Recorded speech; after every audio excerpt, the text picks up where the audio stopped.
Alright, so on this massive weekend, we actually ended up with 4 movies, but obviously we're going to start with Avengers Infinity War. Um, and this is something we've been building to for the last 10 years now, and it's something that is really feels unique in regards to how, I mean, obviously we knew this going in, but like watching it was like a whole other thing in regards to really kind of it, I was kind of afraid it would be a bit too much to kind of take in at once because it's like it just really feels like there's been nothing like this, at least not in this, generation of movies or moviegoers or anything like that, where all of these things have been building up and coming together at a mostly consistent quality level, and it just feels huge from the get-go. And the thing that obviously seems like it would be worrisome, just kind of from the start, but the thing here is I got really comfortable, as I'm sure a lot of people did, when the people picked for the job where obviously the Russos are directing and the writers are the ones that did The Winter Soldier and Civil War. And Civil War was one of those cases where it was like, every time I watch it, I'm kind of amazed because it's like, I can't believe they fit all of these things in here. Yet so everything had its purpose, and it actually all flowed through and made one long storyline that just kind of all came together in all the right ways, and the pieces just fell right into place when it seems like this could have been one of the messiest things ever.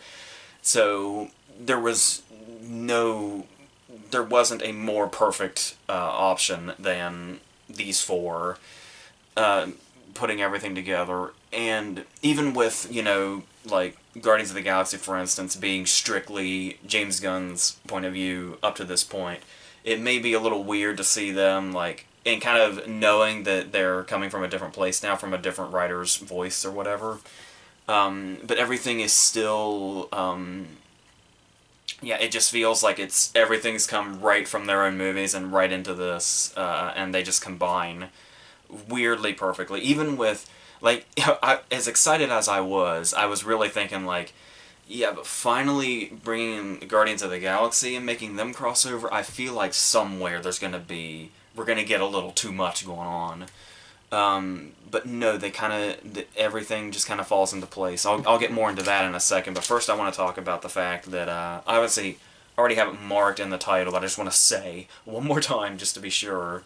Um, I don't really know, because I've somehow successfully avoided spoilers and trailers and marketing and all that other stuff. I just heard a few things around about vaguely the story and some of the people that were going to be in it. But apart from that, I really didn't know jack shit going in. So I'm not really sure what people know and what they don't, or what is a spoiler and what isn't. Because, to me anyway, I would say probably most people, because I feel like I would have heard about this. The opening scene is just one big ass spoiler, and it just kind of goes from there. So that in itself, so yeah, I'm just gonna kind of go through the spoilers thing, because I usually try to avoid that, but this is a movie where it's like, there's just no way around that. I feel like the whole movie is a spoiler. I'm gonna probably go back and watch the trailers just to see exactly what they show, but, yeah, so we're just gonna kind of go into all of it, at least to an extent. So to start off with, it's the whole thing of, how high are the stakes going to be? And it's like, is Thanos going to be the big thing? Obviously, we're going to have this split up into 2 parts. I think the next one is next year, and we're just going right into it. But there's the whole thing is, Marvel's been getting, the cinematic universe specifically, has been getting all these criticisms about how the villains aren't big enough, the stakes aren't high enough, none of them are dying, stuff like that. Or anytime they do die, they find a way to come back always, which is a legitimate criticism, sure. And that can get tiresome. So, with this opening, actually before we even get into that, I like the fact that, I'm one of those ones that's always been, I've been all about the Hulk fights. Like whether it be anything he did in the first Avengers movie or the Hulkbuster scene in Age of Ultron, when he fights Thor in Ragnarok, and now we start. Like one of the very first things in this movie is the Hulk fighting Thanos. I don't know how much bigger of an opening you can possibly have. Or so I thought. Now obviously we already do kind of have a gut punch of an opening shot when we realize the whole, the mid-credit scene with Ragnarok and how we saw Thanos' ship meeting, or running into Thor and Loki, and it's like, how's that going to go down? And the opening shot is just a wasteland, with basically just the two of them remaining.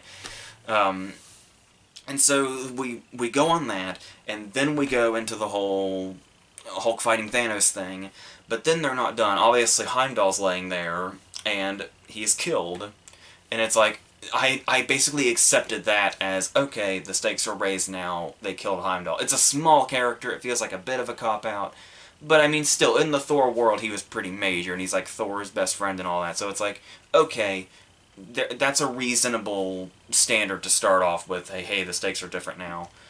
But no, this opening scene is not done raising that bar. And I think it's not just the death of Loki that really hits hard. It's the whole thing of, I mean, maybe it's a bit on the nose. Maybe it's like really kind of pushing it in regards to Thanos practically breaking the fourth wall and telling us your criticisms have met their match. When he actually says, no resurrections this time.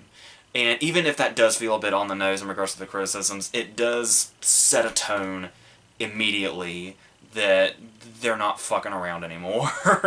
And that this can go in these directions at the drop of a hat now. So, and then all this before we get the title. And so that in itself is like, okay, yes, I'm with you now. My expectations have already been exceeded, so let's see where you go from here. The hope is at like an all-time high here, which is kind of ironic to say, but yeah, in regards to the quality of the movie, hope is high. So going into that, it's interesting how they... Actually, I want to continue that by saying the way the tones have been going.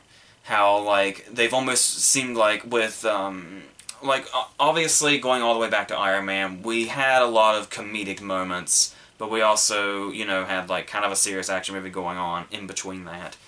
But as the movies have been going on, they've been, like, leaning more and more towards comedy. Like, Guardians of the Galaxy 2 and Thor Ragnarok might as well be classified as comedy at this point. But the interesting thing I thought about that was, and that was a big criticism I had about Ragnarok, was I thought it was a little too much on the comedy side, and how it was almost constant. But this kind of puts Ragnarok in a whole new perspective now, given how this movie begins. Because it's like... It's sort of like if you watch Thor Ragnarok, and then you immediately watch the opening of Infinity War. It's like watching Harry Potter and the Sorcerer's Stone, and then following that up with Deathly Hallows 2. Where it has that, it's sort of like that, let's have... Thor Ragnarok went from this being like, this is practically a comedy, to feeling like, oh, this was like, basically Thor's last shot at fun was Ragnarok. And that's why it's so upbeat and happy. Because it's all going to be downhill from here for him. And so there's kind of going to be a dark cloud around that now, to where I think I might actually appreciate Ragnarok more when I revisit it now, knowing that this is the follow-up to it, and this is what we were kind of building to that whole time. It might seem like it's so tonally off, but I really see it as like, it's almost like this final farewell to the fun that movie brought, at least on Thor's side of the story. So, and I'd never even really added it up until he was explaining it to Rocket. And he's like, you know, I've lost everything. And he's like, well, you got a dad or a mother, right? No, not that either. And it's almost morbidly funny, but for the most part, it's played totally straight and actually works effectively in that way. And that's, and like, every damn buddy's in this movie. That's just Thor bringing on this much of a dark side to the movie. Obviously, there are those moments where it can't resist, you know, being funny. Where it's like, it does feel like it kind of intrudes a little bit when it's, obviously Banner is our messenger, and he's just got that really, dire delivery of Thanos is coming before we get the title, and then it's him trying to explain to Tony and Doctor Strange and all that, and they're all having this get together, and it's all coming together about how threatening Thanos is, and how dark things are about to get, and how much shit's about to hit the fan. And they still have, obviously, those, sarcastic comedy lines and all that, like about the Ben and Jerry's and stuff like that. It seems a little... I mean, I get that it's to break the tension because we had the opening that we did. But still, it does seem a little bit misplaced, like they could have held back just a little longer. I did laugh with the... when everything was starting to move, when the attack was starting to happen, and he asked Doctor Strange if he was moving his hair or if something was wrong. So just things like that, I suppose, work. But, yeah, and then there was... It was at this point that I realized that I really appreciated the stakes that had been set in the opening scene, because I did something... This movie kind of caught... Because of that opening, this movie caught me a lot before I could think ahead. Or before I could be rational. Because I noticed some reactions that I had. Like, even beforehand, like, when Loki went to kill Thanos, but then he grabbed him, and it's like, when you kind of know what's coming. Like, it had set in for me right before it happened, what was going to happen to Loki. And I could actually, like, feel something here. Almost like, not quite a lump in the throat, but just, like, a little farther down. And it was something to where it was like, oh, this is it. This is the dark side of this universe. And then that happened to me again when Tony first puts on the Iron Man suit, and that thing comes down with its weapon. And the thing is that, yeah, it's true. These movies rarely have, high stakes. More often than not, nobody's going to be that hurt if they're a hero. But just leading up to this and this early into the movie, when that weapon came down towards Tony's suit, I felt myself wince. Like Tony was actually going to get his shit fucked up. And I believed it for like half a second. Not that Tony doesn't get his shit fucked up, but here it's just like this early in the movie, when Tony's going to be fine, he's going to, they're going to destroy this thing, but there was a part of me that, like, flinched because of that, and that's something that doesn't happen in this universe usually. And then the way they incorporate Spider-Man into it, I liked how Peter gets off the bus and then comes and interjects himself into this fight and stops Tony from getting crushed, and it's kind of the ultimate full circle to the ferry scene in Homecoming when Peter was trying to save the day, and then Tony had to come in and interject and say, fix everything, and it's kind of like a nice full circle thing that Peter came in and stopped Tony from getting fucked up. So I kind of liked that. I'm assuming that's the intention. And I was kind of surprised to see that, because in Civil War it was kind of the point, but I was still wondering with all these people here and still how he's like so childlike and he's, not as experienced, that, I guess I just specified Peter Parker was going to stick out in this crowd in just kind of a weird way, but he actually still manages to fit in. The Iron Suit probably helps, or whatever that is, but there's also the stuff that's still actually, like, I thought, like, the whole really old movie thing with The Empire Strikes Back and Civil War I thought was a bit forced, and they try that again with Aliens. But I did like the times where it actually felt like they were restraining themselves with the humor a little bit. Because I liked the moment when he says, he introduces himself to Doctor Strange, and Doctor Strange introduces himself as Doctor Strange, and he just says, oh, we're using the fake name, sorry, I'm Spider-Man. And I feel like they usually would have gone this direction, but I like the fact that Doctor Strange didn't correct him and say, actually, that is my name. So that really works when they don't, push it too far. Which for the most part they didn't. And I do like that they actually kind of try to put it to bed a little bit with actually having Tony tell him, you know, stop with the pop culture references. Now is not the time. So, yeah, and then there is the whole idea that I also really like in regards to how I was talking about how I was worried how they're going to bring the Guardians into this without it seeming too overwhelming and overcrowded. But what I talked about when I was talking about Thor Ragnarok was that with Ragnarok, it felt like we finally had a gateway, because obviously there's, you know, the Thanos connection, and, you know, the Infinity Stone thing we've been building up for a while. But for a while there, the Guardians of the Galaxy and the Avengers felt like they were at such a distance. Like people would often forget they're supposed to be all in the same universe if they're not that clued in. But then Ragnarok felt like it was in the same world as Guardians of the Galaxy, and it's kind of like, okay, if this is our gateway, then that works. Because these things are, we know how connected Thor is, and then if he's just that one connection to the Guardians of the Galaxy that we need to bring everything together, that's all we really need. And that's exactly what they did, which is great. And once again, that's another criticism it received, how it's like everything just feels the same and generic and all that. But it's like, in this, it's the same world, so that's really how it's basically, they basically say it's Feige technically directing everything. Well, that makes sense with something like this, because it's not going to feel like it's all coming together if it doesn't all feel like it's in the same world. And I do understand that how frustrating it can be that maybe makes them seem a bit redundant, but as far as creating a world, it really does work wonders. And I do very much love the Quill-Thor rivalry. That seems like something that could have been a bit dragged out, but it just managed to work really well. And the way Thor interacts with pretty much anybody, it just felt perfect with how he interacted with the Guardians. And the whole, and how it all just kind of came together perfectly with the whole, even before he does the scene with Rocket, the scene when he and Gamora and Quill are all talking about their family troubles, and it's like, that is a recurring theme I never really bothered to pay too much attention to, but yeah, it all does come together quite well. And then we get the whole idea of, also about bringing the worlds together. This is kind of the same world, but even so, the idea of getting a lot more of Gamora and Thanos' backstory.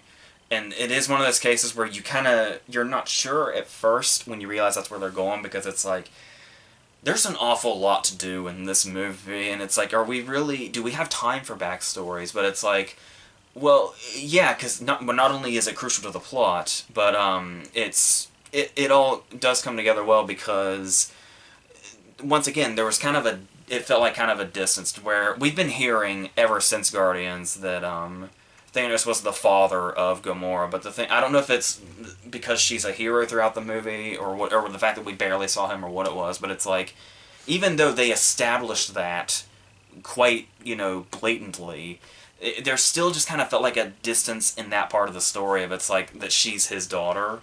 And so this really brings that together, and the fact that they spend like so much screen time together, it makes everything come together right when it needs to, and it's in a much bigger way than I was anticipating. So there's that. So I really appreciate that they took that approach. Like I said, at first it might have seemed like a bit too much, but no, it's very, very necessary. And then, going on that, there is, I suppose if you want to talk, that whole thing, in regards to Gamora as well, it's kind of like,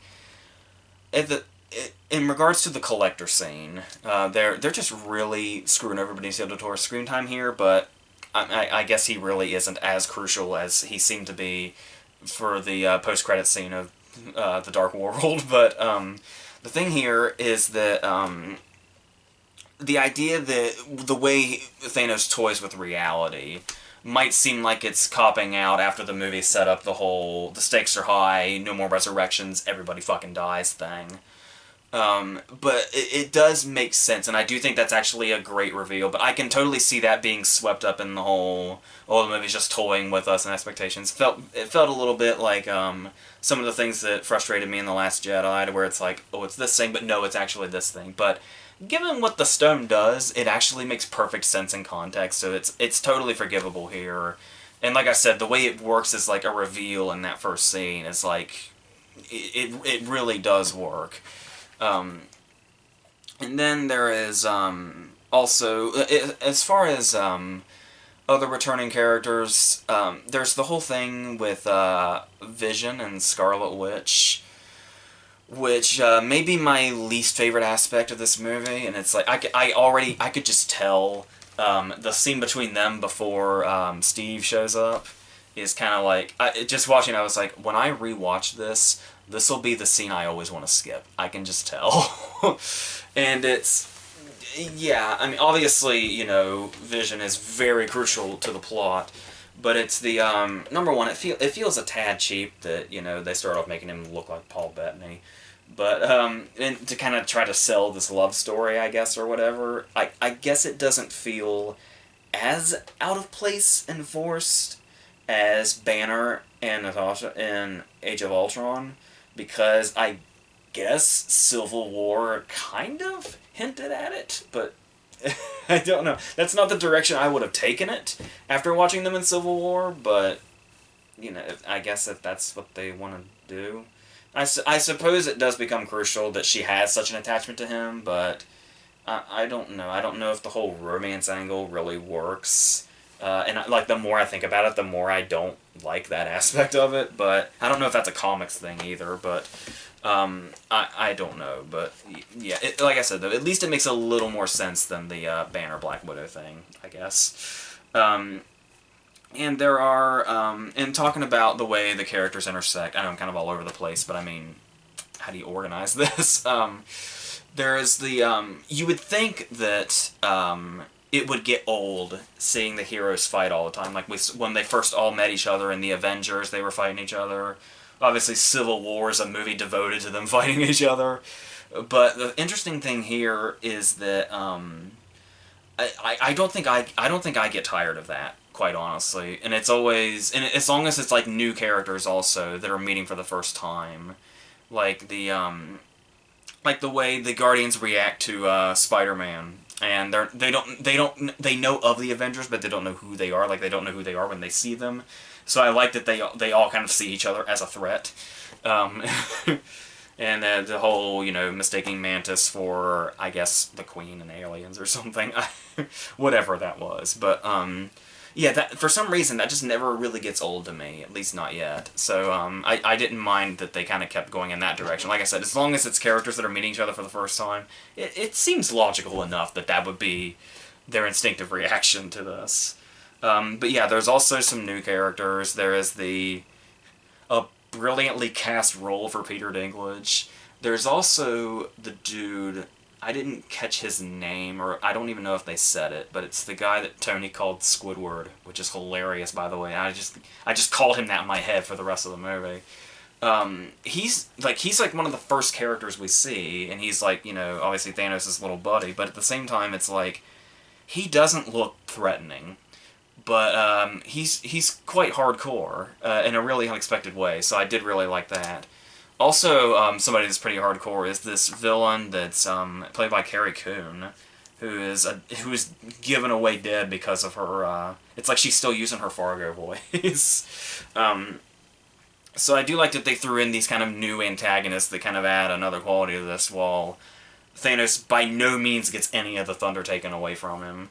But they're not insignificant enough to be forgettable. So, like I said, even though I don't know Squidward's actual name, he's a pretty memorable and pretty hardcore character, so I do like that.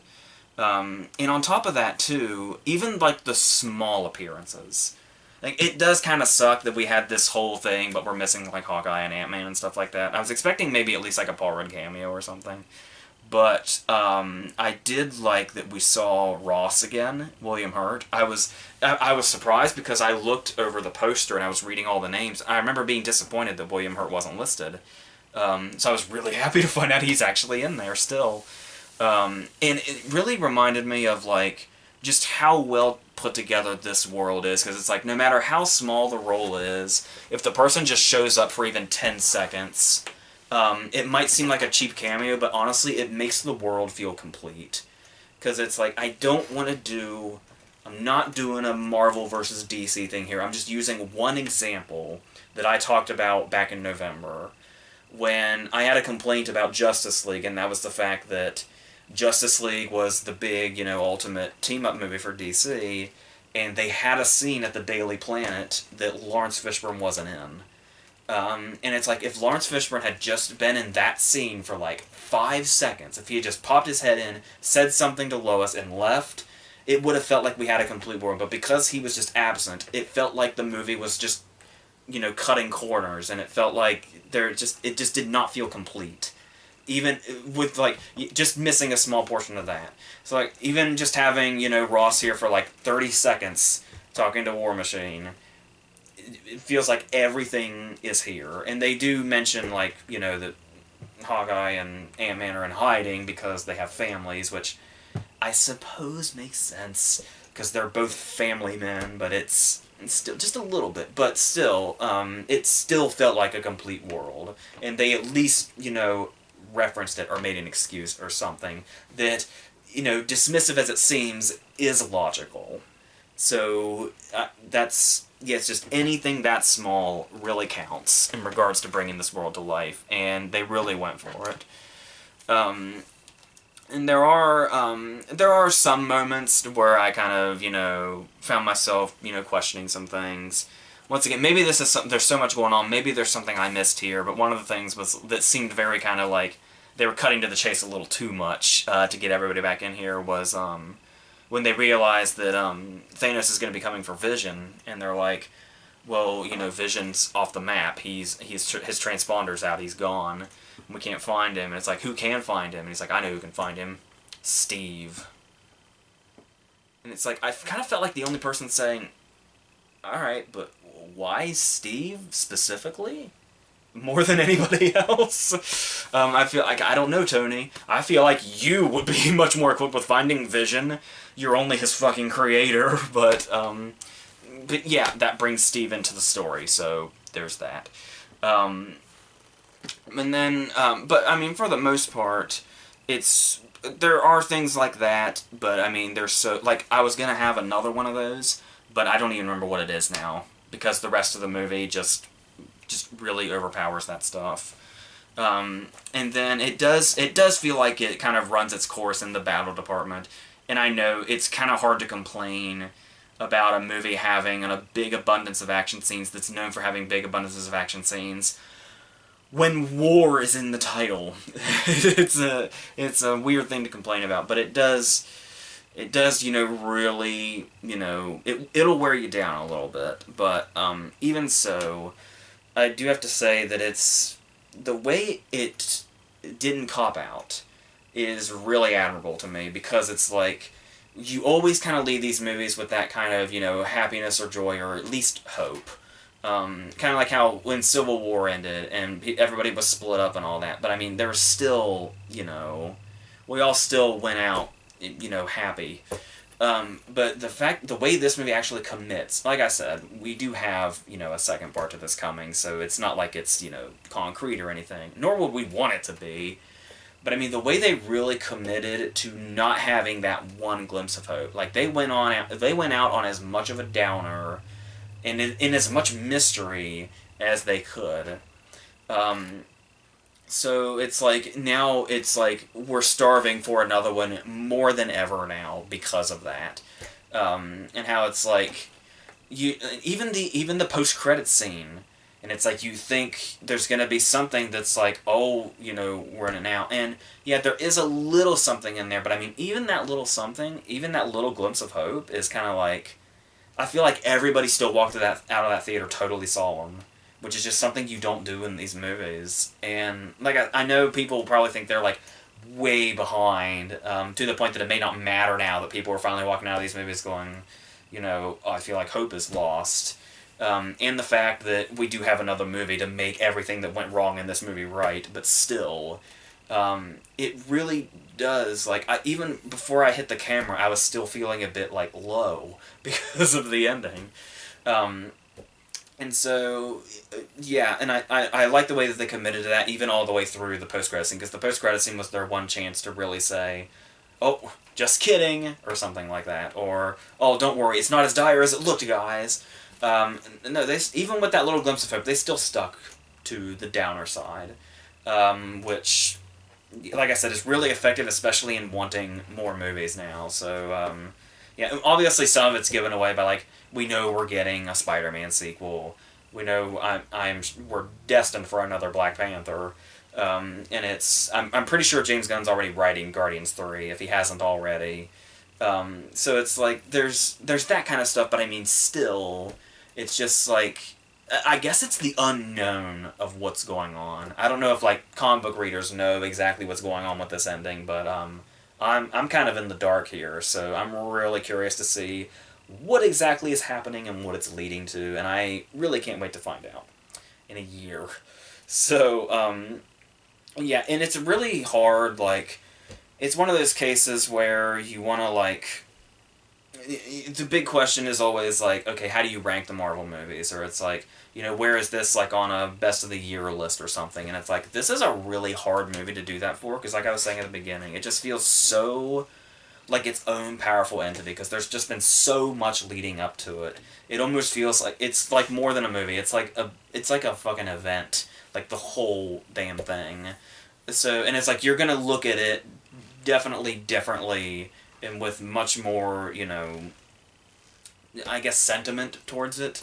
Given that it's all been building to this for the last 10 years, and we've all been eagerly waiting for every movie, seeing everyone just like episodes of a TV show, but bigger and, yes, obviously of higher quality. So there is, yeah, so it's really hard to compare this to the other movies. I'm sure it'll be much easier, as time goes on and it's not as fresh.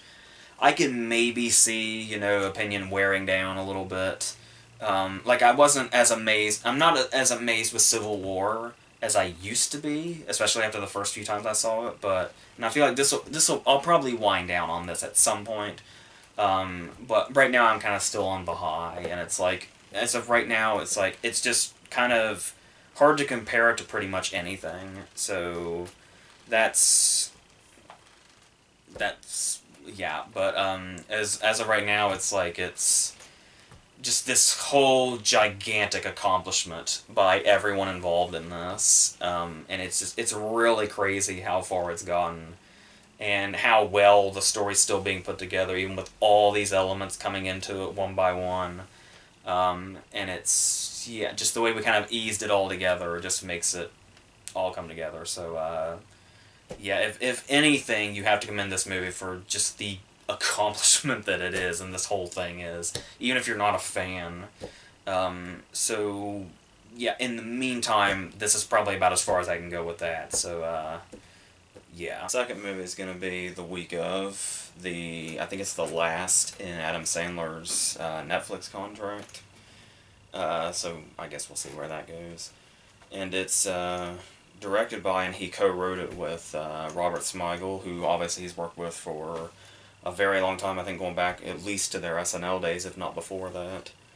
And it, based on the plot, which I learned of this movie's existence like yesterday. And just reading the plot, the first thing that came to mind was, I don't know if anybody saw the movie from like 2009 or something, Our Family Wedding, with Forrest Whitaker and Carlos Mencia. Despite how bad that sounds, I remember it being okay. So I figured that with Sandler and Chris Rock, maybe, because you hear about, a Sandler movie these days, particularly on Netflix, if you exclude the Meyerowitz stories, and you think, you kind of brace yourself for the worst, but this sounded like maybe it wouldn't be that bad, just in setup alone.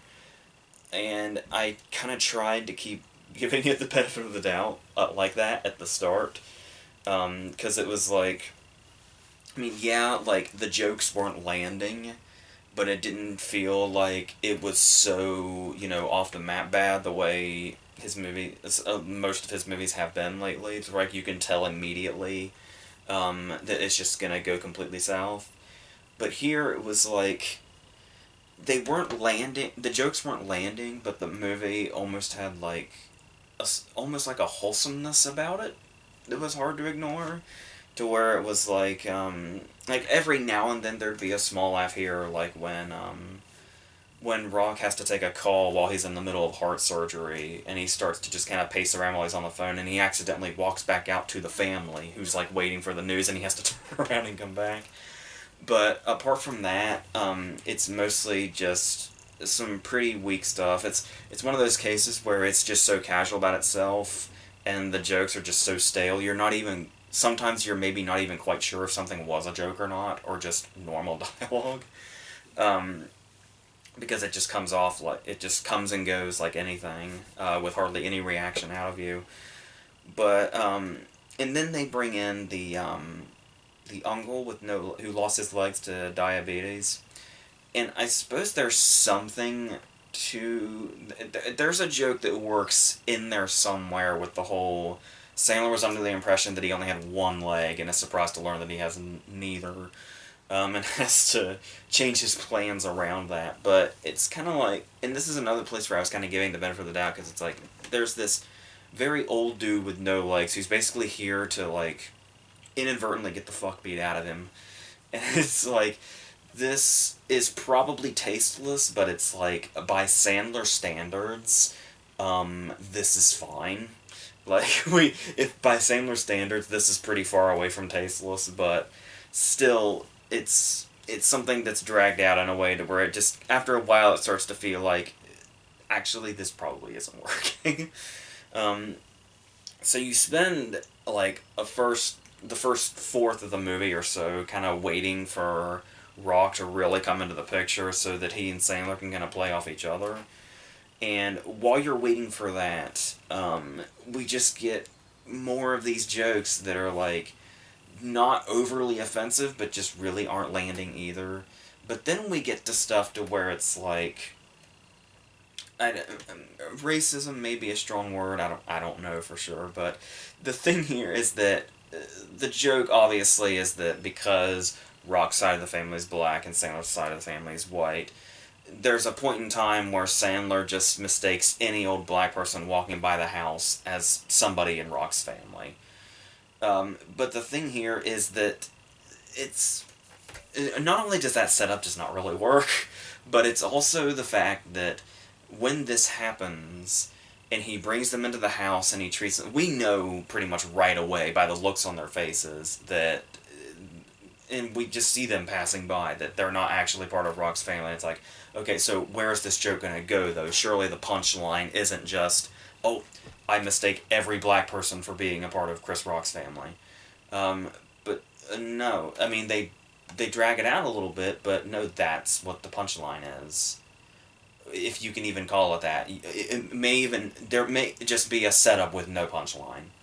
And yeah, but then it also gets to a point to where there are jokes that seem like they have more build-up than they actually do. Like the whole World War II hero thing, where the guy with diabetes just wears a green jacket and is mistaken for a World War II hero. He was in World War II, but the lie is how he lost his legs.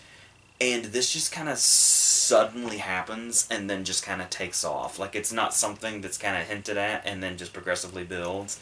It's just like in one scene it's a joke, and then the script just kind of runs with it. And like the next 3 or 4 scenes, and then ultimately the plot rides on this. And it just kind of comes in so abruptly. And it just feels... It just feels like there were a couple of pieces of this joke that were missing that led us into this, instead of just dropping it right here and making it this important thing so suddenly. And also stuff like stuff that seems like it doesn't even really go anywhere, kind of like talking about the lack of punchlines. There's like there's the whole running joke about the kid that gets triggered by everything. And there's like a whole list of songs that trigger him. You gotta keep stuff away from him. Sounds or whatever.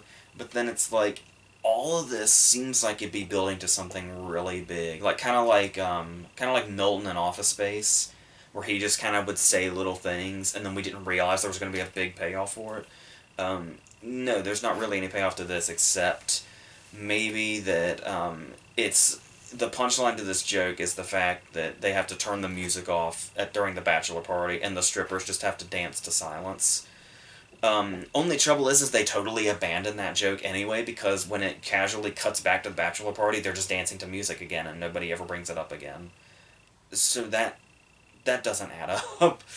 Um, and then there is the like stuff like the smiling hotel guy, to where it's like once again it's almost like you're building that this character's gonna like break, because the whole like everything's constantly going wrong, and the joke is that this guy just keeps smiling, and you just kind of keep waiting for it to go somewhere, and it doesn't. He like cries once briefly, and then that's it. I guess that's the payoff.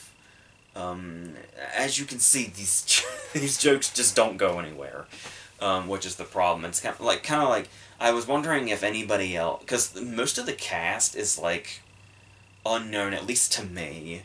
So I was kind of wondering, like, what if some of, Sandler's older buddies were in this? Like, what if the Smiling Hotel guy was John Turturro or something? And it's like, I'm sure he would have been able to find something funny in it, not just because he's John Turturro, but because just being him would be funny, but he would have actually been able to do something funny with it. But, yeah, as is, it just goes nowhere. And there's some things every now and then that pop up that are kind of funny or kind of work, like the whole air conditioning in the car thing, to where it's kind of like, it's funny because, like, from Rock's point of view, it's kind of a relatable thing. Like, surely you've been in a car with somebody that, or driven by somebody that you've more or less had that conversation with. And it's, the chandelier bit is okay, as like a physical gag, but then there's stuff like, major points to this movie for finally being the first movie, weirdly enough, to bring up that Don't Stop Believin' is overused and overplayed. And they still kind of try to use that as a punchline later, and ultimately succumb to their own criticism, which, yeah, so even when they do work, they do kind of find a way to bring it down, like the nose strips thing when they're at a funeral, and the joke works by itself, where there's a guy just wearing one of those nose strip things, and he's like, "Why are you wearing that here?" And he's like, "Well, because I snore and I don't want to be rude." And it's like, that in itself works as the joke. Only trouble is like, then it's like, you don't need to actually cut to him sleeping for the joke to work. It's like, if you imply that he's probably going to fall asleep, that in itself works. But then, ultimately, we do cut back to him sleeping. But then you make it even worse, because then they make the whole scene surround this joke by making everybody fall asleep with these strips on their nose. And it's like, you had something so small there that worked by itself, and then you made it worse, and then you made it even worse by just trying to make it bigger. And you really don't need to do that. And then, after a while, it just gets to, like, it's like you feel lost. It's like, by the time the Little League game happens, it's like, after the scene's been going on for like 2 or 3 minutes, you just have to stop and say, how the fuck did we get here?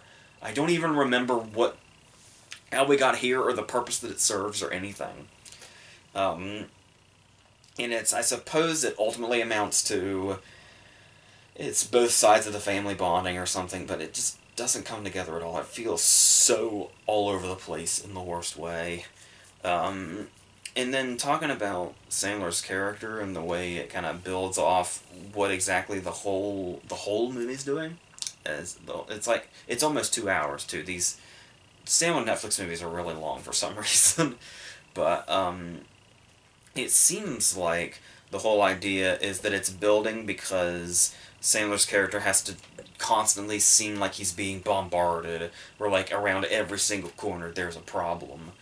But it's the movie is so kind of pokey about itself, and I don't think it feels as urgent as it apparently seems to think it is. But it doesn't. It needs to be kind of going quicker, because it lingers on jokes that don't even need to be there at all. But even then, in these scenes that feel like there should be just some kind of frantic urgency going on, it just feels like you can sense that that's how the scenes are supposed to feel, but it's not there at all. So it's like, it's kind of teasing you with that, to where you can just make out what the movie's supposed to be doing, but it's not making it. And it's like, you kind of think it's going to be, and this kind of goes in also with how passive his character is. Once again, you think this is going to be building to some kind of crescendo or something, or some giant payoff, or some ultimate punchline, and no, not really. It just goes into the whole thing to where it's like, the whole heart of it has to come out. But that feels like super rushed, and usually it's kind of like, I feel like comedies these days have a bad problem with, like, detouring too much into what their point is, or their dramatic points, or whatever. And this one just felt so half-assed about it. It feels so last minute, and it's like, oh yeah, we need to punctuate the movie with this, and then it just ends abruptly. Very abruptly, actually. And yeah, and like I said, talking about that, urgency that's not here, it's like, you can also tell in the way it goes from day to... Obviously, given the title, you can tell that we're building to the end of the week, so we start at Monday and go on, and it comes up and tells us every time the day changes. But it's like, every time there's a change in the day, and a day of the week comes up, you get a sense that something frantic was probably supposed to be happening leading up to that. But, at best, it's like a mild chuckle. Uh, and so yeah, it doesn't add up, and it's not coming together, and the jokes rarely land. And you can tell, even when they try to go big, it just feels like it's half-assing its way there, and it's just very easy to tell how a lot of this doesn't work. And looking at it, it's kind of like, usually I would say that putting a bunch of cameos in a movie would be like a crutch. And it's like I was talking about with Turturro, it's like, if he were here, it would be like, just because it was him, it would have to be funny or whatever. But it's like, I feel like this movie probably could have benefited from a more recognizable cast, and people who could have gotten those laughs out a little easier. It would have maybe made the movie easier to forgive. But it's just like, it amplifies how much the jokes are falling flat. It's kind of like how The Ridiculous Six is easily one of Sandler's worst movies, and that's saying something. The bar is like here, and Ridiculous Six is like at the score. But like, you had scenes like the John Turturro scene, or the Vanilla Ice as Mark Twain scene, that somehow managed to squeeze laughs out of this dead premise in this horrible movie. And it's like, so you probably could have done this, and the reason I have that faith is because of what Buscemi brings to it. Where for a while he keeps his distance, but once he's in the movie, he tends to get mostly consistent laughs. Where it's like, there's some things that obviously don't work for sure, but then there's like, just these moments that come from out of nowhere. There's one particular payoff with Buscemi in the middle, where it's like, obviously they fuck it up by trying to bring it back one more time, and it doesn't work. But this one point in the middle here, when this joke is introduced with Buscemi that doesn't work, where he has like a giant everything, he has a giant box of cigarettes, giant vodka bottles, all that. I don't know. But there's one moment where they bring this joke back, and it's just so from out of fucking nowhere that it feels like the end of like a sketch comedy bit, just out of nowhere. And for some reason it worked, because it just, for some reason they just found that one nice little note to bring it back at just the right time. But they just so rarely find that, that it's, when moments like that do happen, it makes it even more apparent when it's missing from the rest of the movie. So yeah, this is, once again, a Sandler misfire, but I suppose, like I said, at least we were able to give it the benefit of the doubt at the start, but it's just, yeah, it just ultimately doesn't come together. So our next movie is going to be Truth or Dare, which is the new one in the long line of movies that Blumhouse is putting out, where obviously they just had a really great success with Get Out, even making it to one of the big five at the Oscars, and they decide to follow it up with this. But the thing about them is that they can pretty much, their strength is making these movies kind of that seem big but are ultimately actually really cheap, but can go on to make a lot of money for them regardless of quality. And usually when they make a really shitty movie, they tend to bounce back and make something like Get Out, for instance.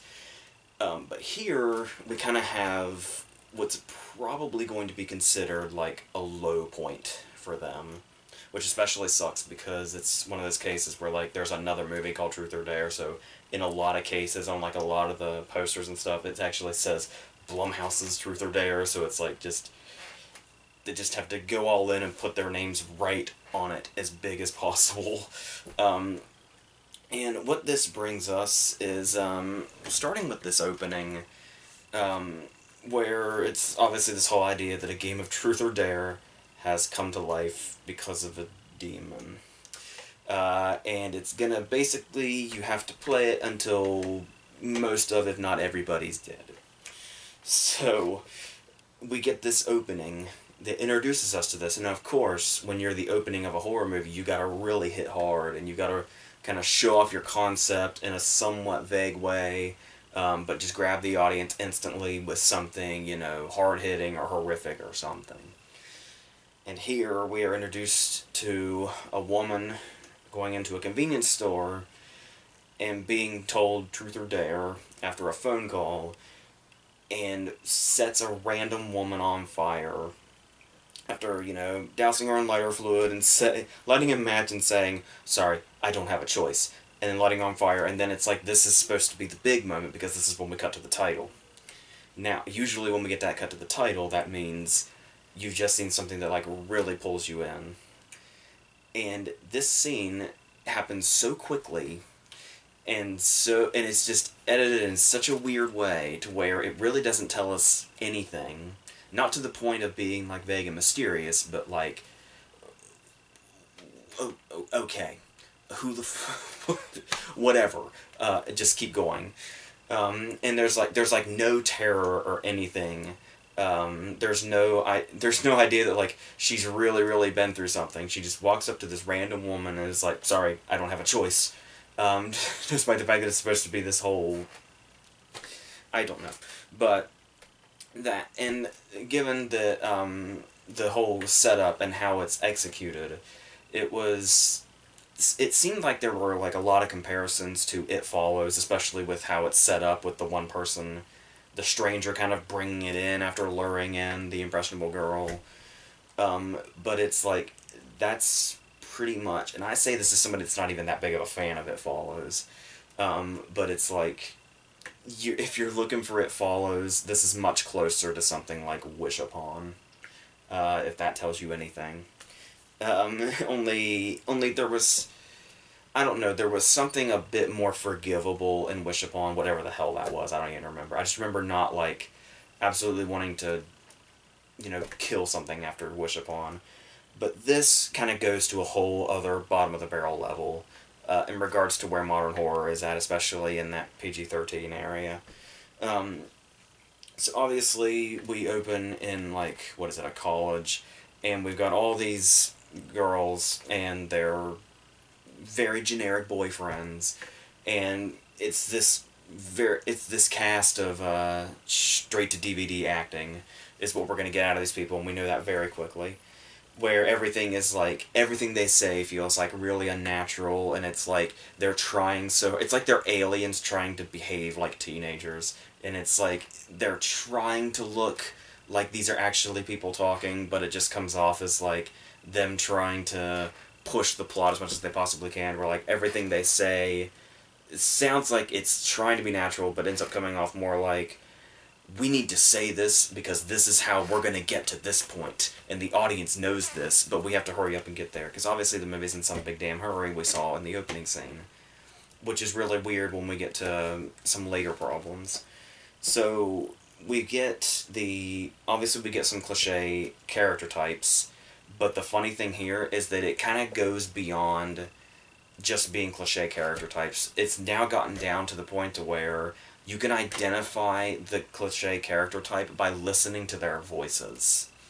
Like, there's something that, I think Lucy Hale is the main actress, there's something in her voice that's just very much that whole, like, just the sound of her voice says, like, straight up, you know, I'm the straight edge character, and I'm here to, like, be reluctant about everything, and I'm gonna be the one that's kind of the focus here and tries to, you know, make everything right or whatever. And then we've got her best friend, who is the girl, where it's like every single inflection in her voice is that, you know, like, begging to party voice, where, like, she has to bring the reluctant friend into everything, and it's like everything she says is in that particular character voice, at least for the first part here.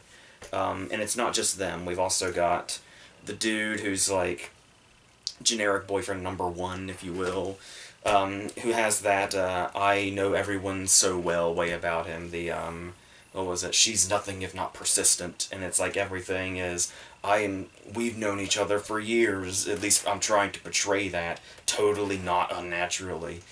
You've got the gay friend who goes on and on and on about how gay he is, just so we're clear. They attempt to make that a plot point later, but once again, we'll see how they fuck that up. And then it gets to a point where it goes even lower than that, even lower than the voice thing.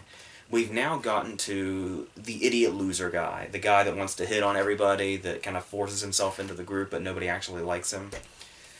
It's not so much that he has a particular thing about his physicality that brings out, oh, this is that cliche character. No, all they did was slap a Hawaiian shirt on him. And you've got it. That's all they needed. And then pretty much everybody after that, no matter how crucial the movie tries to make them, is basically just background noise that will maybe or maybe not be ill-fated later just because we need more people to die in this movie. So, and then of course it goes, oh yeah, there's also, there's the drug dealer, who's like, I guess part of their friend group, and I guess he's the boyfriend of another character, but it's like, he's so randomly antagonistic, seemingly for no reason. It took me a while to figure out what exactly the fuck he was even doing here, or how he connected to anybody. But yeah, apparently he's the boyfriend of that one girl, and I guess he's been a part of this friend group, but I'm not sure how or why. So, there's that, once again, just another for the body count, really. And then, of course, we have to have the inevitable moment when she meets the dude. It feels like this is like maybe 20 minutes in. And she finally meets the dude, and it's one of those cases where the loser dude is like hitting on her, and he's just a dude at the bar that they've never seen before in another country. And he attracts her simply by doing the "hey, leave the lady alone" thing.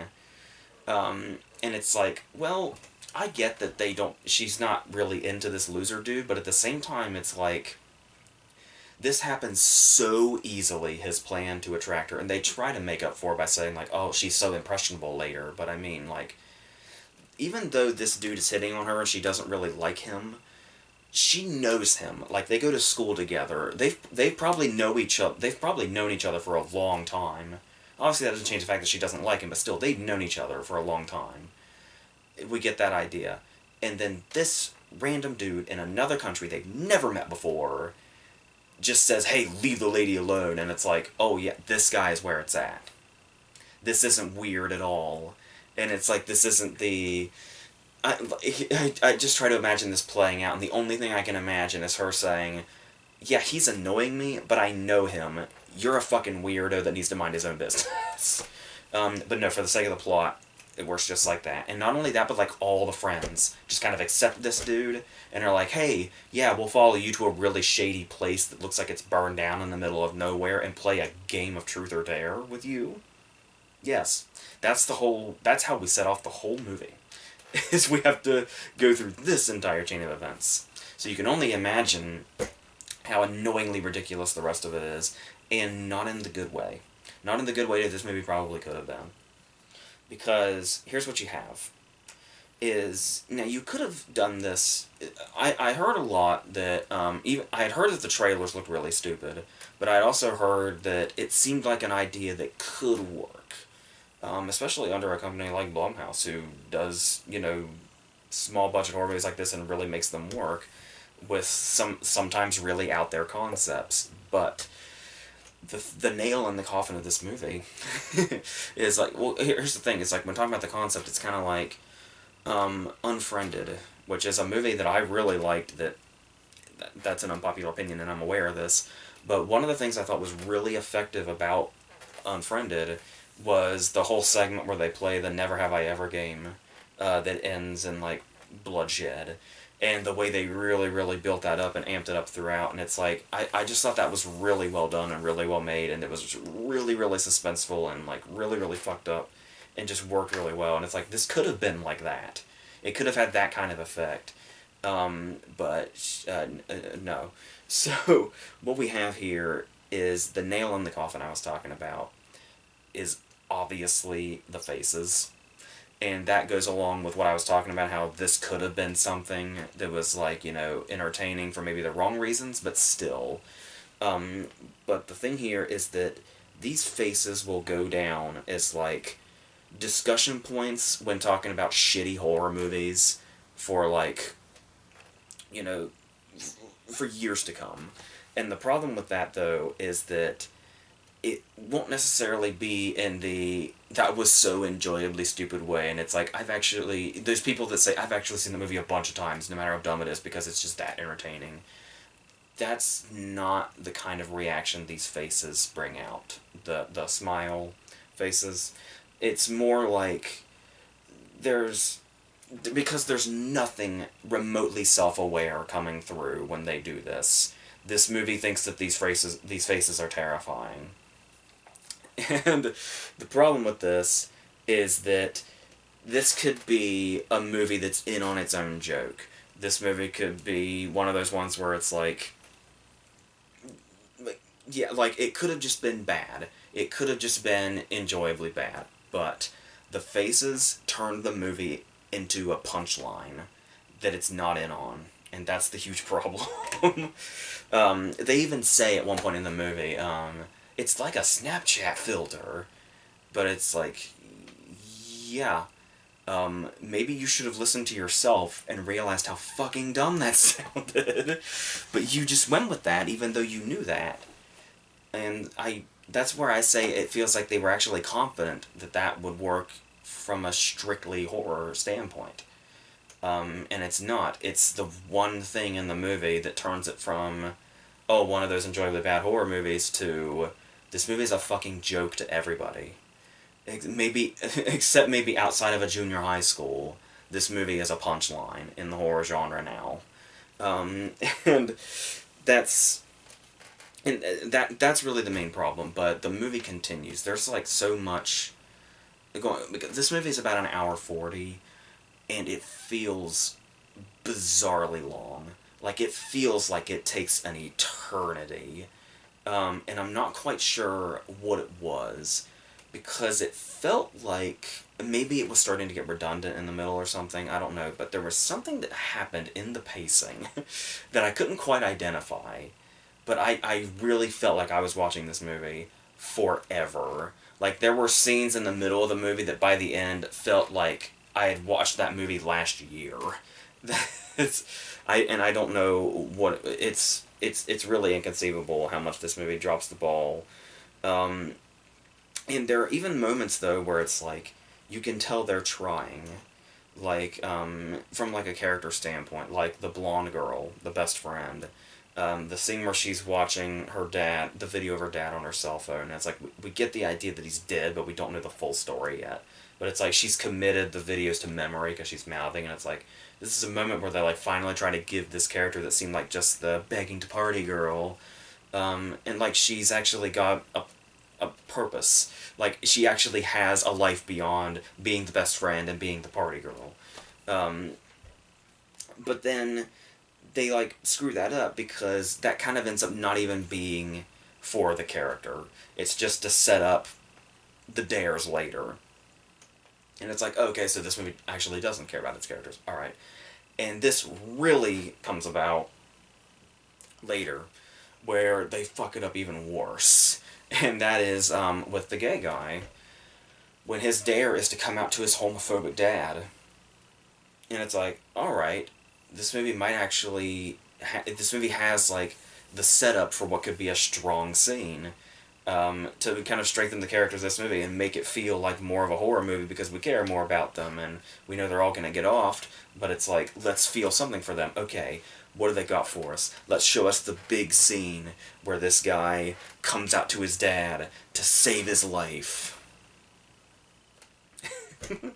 It happens off screen, and just very abruptly, like just as it's about to happen, we cut away, and then this dude runs back into the room and just relays to us in a recap. He's like, I told him, and it was fine. End of scene. End of that whole thing. It's like, it's not the end of that guy and his dad, but it's the end of that whole thing with his character. They just didn't bother to show us. They didn't need to, I guess. It's like, that is a whole other level of not giving a shit about these people. Or the writers giving a shit about the characters that they're creating. Just nothing. Nothing at all. And that was... yeah, and it's like, I thought they couldn't get worse with, like, teasing us with the whole dead dad on the phone thing.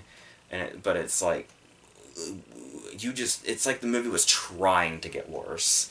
And it actually ended up getting to a point to where... and obviously a lot of it feels like retread, like, the way she starts getting notes immediately that just say truth or dare written on them. It's like, I'm pretty sure somebody saw I Know What You Did Last Summer.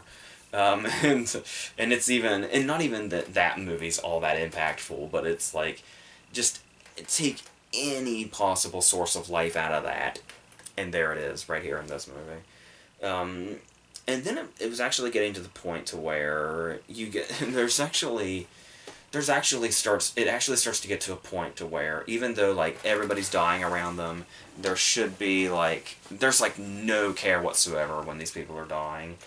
But then, there's, like, one girl that reacts, like, really heavily, but that's just to one character, and it's the one we should give the least shit about. But it actually gets to a point to where, despite the fact of what everything that's going on right now, the conflict in the middle is like romantic comedy levels of conflict. In the middle of this horror movie where everybody's friends are dying, horrifically, because of a demon that's playing truth or dare, this is where the plot goes. Like, romantic comedy territory. And it's like, I don't know. But, and then, obviously, this stuff just brings you down so much, just whittles down your soul while you're watching it so much. I just started to get mad at the smaller things. Like, that's when this starts coming into play.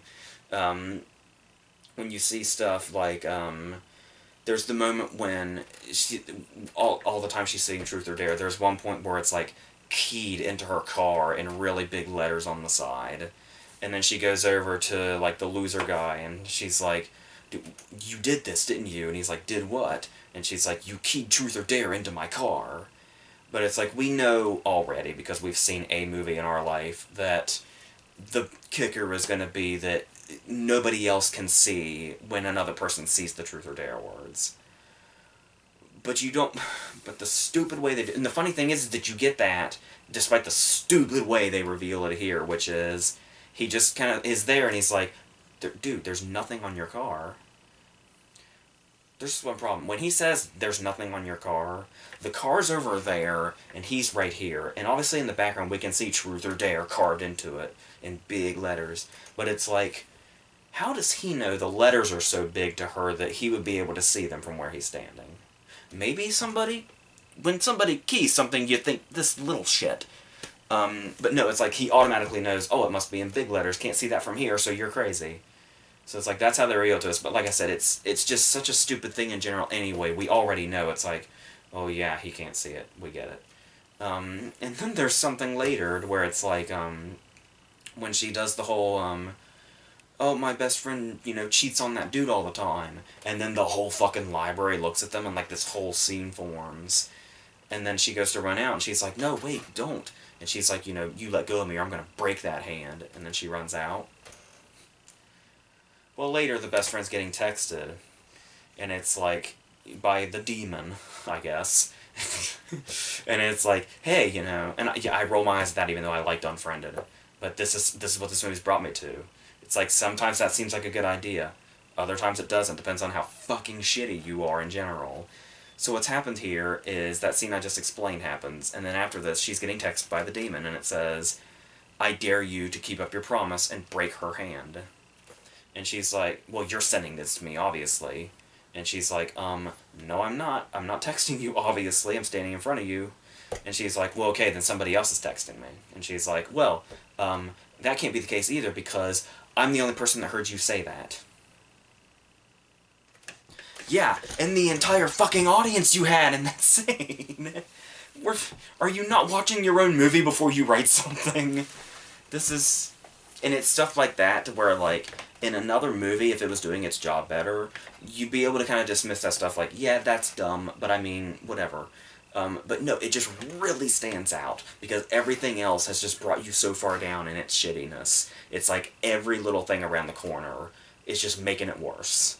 And it just brings out like the laziness and the we really don't give a fuck anymore. It's like we just wanted to make this PG-13 horror movie we could just push out there and make some money, despite the fact that Get Out made us fucking rich and got an Oscar on our name.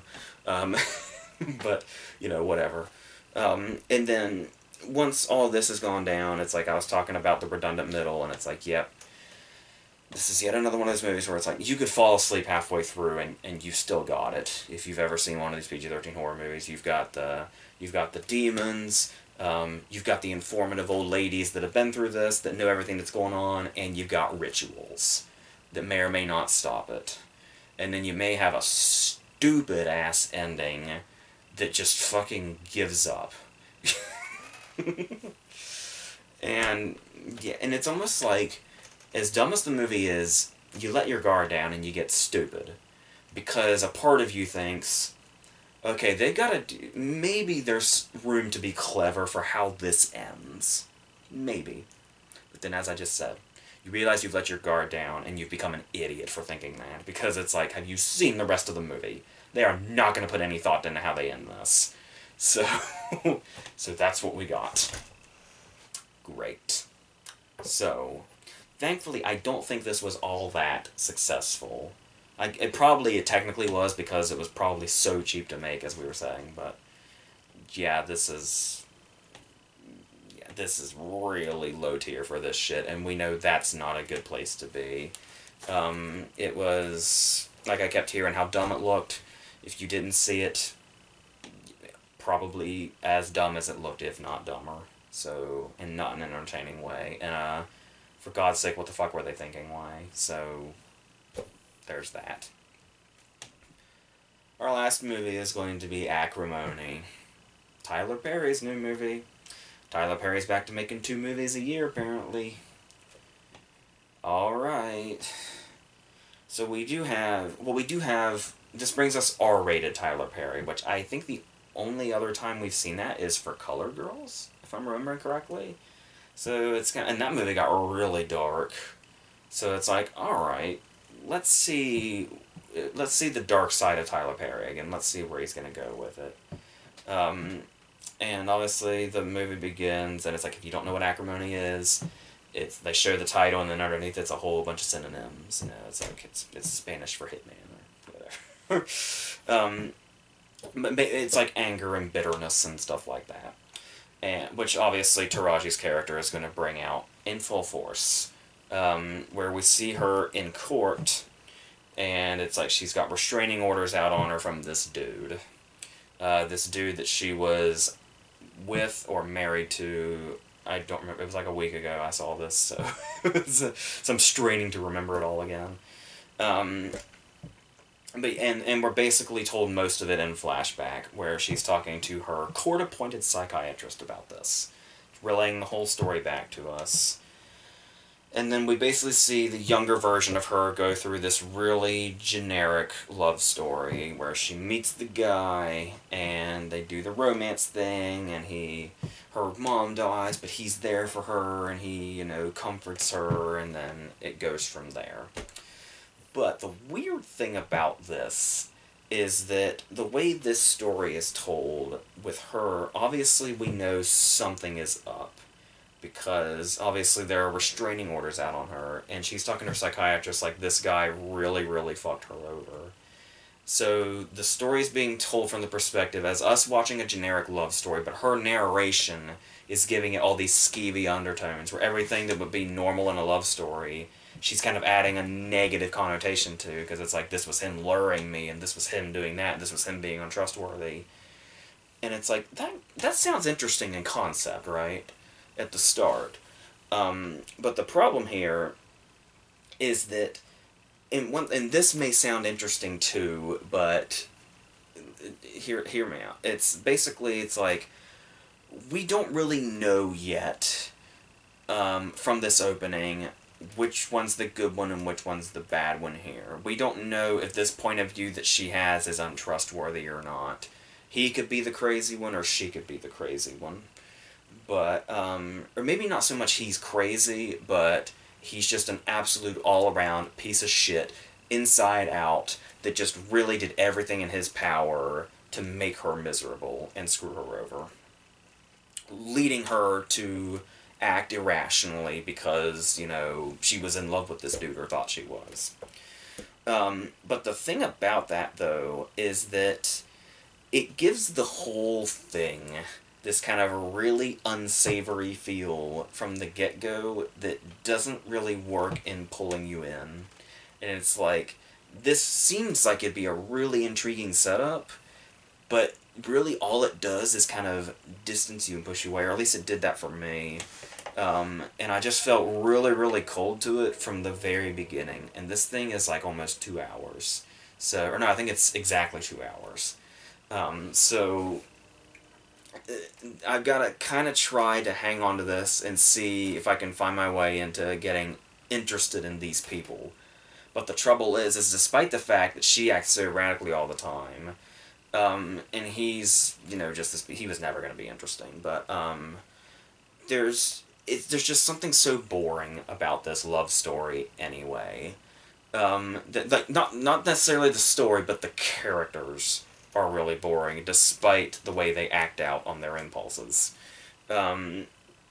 So that's, and it's like, it gets to the point to where it's like, the storytelling angle also feels very much like it's sort of cutting to the chase in a bad way. It's like, what we've talked about many times before, how Tyler Perry has this thing to where it's like, I'm never quite sure he has a full idea before he starts writing. But the thing here is that despite the length of all his stuff, but the thing here is that there's a moment when it's like she goes and stakes his place out because she has a gut feeling that he's cheating. But the problem here is that that's all we go on. But the thing here is that she's right. And it's like, that seems like, so basically, you have this whole area here where you could have, where like, we kind of slowly see her descend as her paranoia kicks in. And it's like, maybe, but maybe not. And it's like, maybe the little twist you could throw in here is that he's actually faithful, or whatever. But just very quickly, just like that, I have a feeling he's cheating. He's cheating in the next scene, and I guess the weird thing is that the payoff is not supposed to be that, like, what the story's going on. No, the payoff is that she fucking flips his trailer over with her car. So, like, that's the big moment. Nothing about what the characters are doing whatsoever. And this is really early in the movie. This is like 20 minutes in. So, hour 40 to go. And that's, yeah, just from a storytelling perspective, that there's just so many things that don't work here. And it's like, there's even some things that are just like, once again, once the movie brings you, like Truth or Dare, if the movie brings you down far enough, it's like just everything starts to look bad. There is the fact that this guy is an inventor. And the first thing I thought was, okay, non-sci-fi, okay, sci-fi out of the equation, what good movies post the 1980s have a character in them, a major character in them that's an inventor that is actually good. How many of those movies exist? And it's like, so this guy, it's like watching this dude, and it's like, this is the last dude I expect whose, like, hero is, like, Wayne Szalinski or something. And it's, it's like, it just feels really ridiculous. But you could tell it was Perry kind of saying, like, you could tell Perry was writing a script or whatever, and he was like, okay, so this guy needs to have, like, you know, a career path or a hobby or something that's expensive, but it's got to be somewhat unique. And it's like, I know what my movies are missing. I know what my big melodramas are missing. An inventor. It's just, I know I seem hung up on that, but it just seems like such a weird, miscalculated idea. And just does not fit in here at all. But that's what we go on because we need a reason for her to lose a lot of money and make him look like a deadbeat. So that's what we're going with. He's an inventor. So, going on that, now this is one of those cases, this goes back to Proud Mary earlier this year, where I was talking about, it's basically the same thing as that, where it's like, I feel like Taraji is capable of playing this character really well, making them very believable, making the anger, you know, really potent, and just really, really amping it up and getting to really sink her teeth into this really great role. And much like Proud Mary, it sets her up for that, but the writing just completely screws her over. More so probably than this guy in the movie does. The script screwed her over even more. The script writer, Tyler Perry, should have been the one that she acts erratically towards after what is done to her here. Because it's also one of those cases where obviously Taraji can really believably be, like, tough and, like, you know, no bullshit. But the thing here is that it's basically what Perry did was write her to say, like, she's a hard ass because she says motherfucker all the time. The end. Like, that's the only thing. Like, and it's like, I really feel like she could have done a lot more if she had more in the script department, but it just all feels like it's just really coming up short for her, and the fact that this story just has, for the longest time, the story feels directionless for most of its middle. Like I said, this is a full 2 hours, too. And we just really go into the whole... Oh, there's also... Another thing that's kind of weird about Taraji's situation is that she doesn't seem old enough, either, to warrant the fact that the entire first third of this movie, the younger version of her is played by another actress entirely, that's in her 20s. That seemed a bit weird as well, and it's like, I'm pretty sure Taraji probably could have played this whole thing, just kind of altering her appearance a little bit. It's been done before, so, and it certainly could have been done here, but it's like, and that was also kind of confusing to me too when it started, because I didn't realize, like if she hadn't been narrating and, like, pointing herself out, it would have been like, who's this other girl we're following around? It's like, oh, this is the young version of her. Alright, and it gets, yeah. But, and it does make attempts to, like, it almost feels like it's trying to kind of be almost in sections, like, have a certain timeline, and it's trying to use, like, music as different themes or whatever to, like, represent things, but it's like, I feel like I see where the idea was that maybe prompted Perry to say, I can write this thing and make a full story, but it's like, once we get to the middle, it just becomes so repetitive and goes into that over-the-top melodrama area that Perry's really... where, like, the worst aspects of his movies come out. Well, I don't know, it's really hard to pinpoint what the worst aspects of his movies are, because there's obviously I'm not big on him as a writer-director, if you hadn't noticed. So I know I'm not particularly the audience for this movie. I know he's got a very dedicated fan base, but I am certainly not in it. Maybe if I was, I'd see something in this, but it's... You know, and I was open-minded, too, because, like I said, I like the idea of going to, like, a much darker side of Tyler Perry and seeing what's there. Like I said, For Color Girls went crazy in quite a few scenes, but here it's just really... His overlength definitely comes out. Like, even his comedies feel, like, so long. And that his plays are, what, like 3 hours?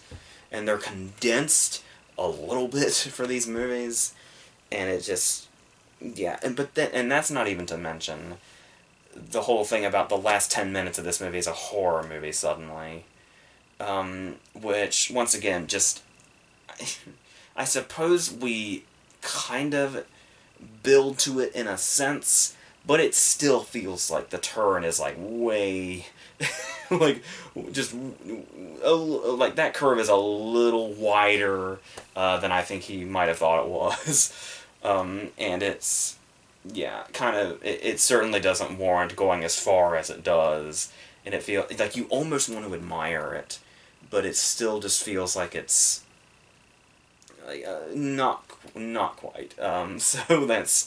So that's what that is. But yes, and like I said, we've got I think the list, the one he's doing with like Whoopi Goldberg and Tiffany Haddish is supposed to be this year. I think it's in post. I want to say. So yeah, so if we're getting two Tyler Perry's a year again, then so be it. I guess. So that's what this week was. Probably tomorrow or the next day, you're gonna get the verses where we're kind of going back to. I guess it's obviously a totally different thing, and we're in like kind of indie comedies, but it's also technically taking us back to the roots of the Marvel Cinematic Universe in a way. You'll see what I mean, but yeah. So we'll see who turns out for that. So yeah, and then next week is. I don't even remember whoever has the balls to go up against Infinity War, I guess. So, yes, so until all that stuff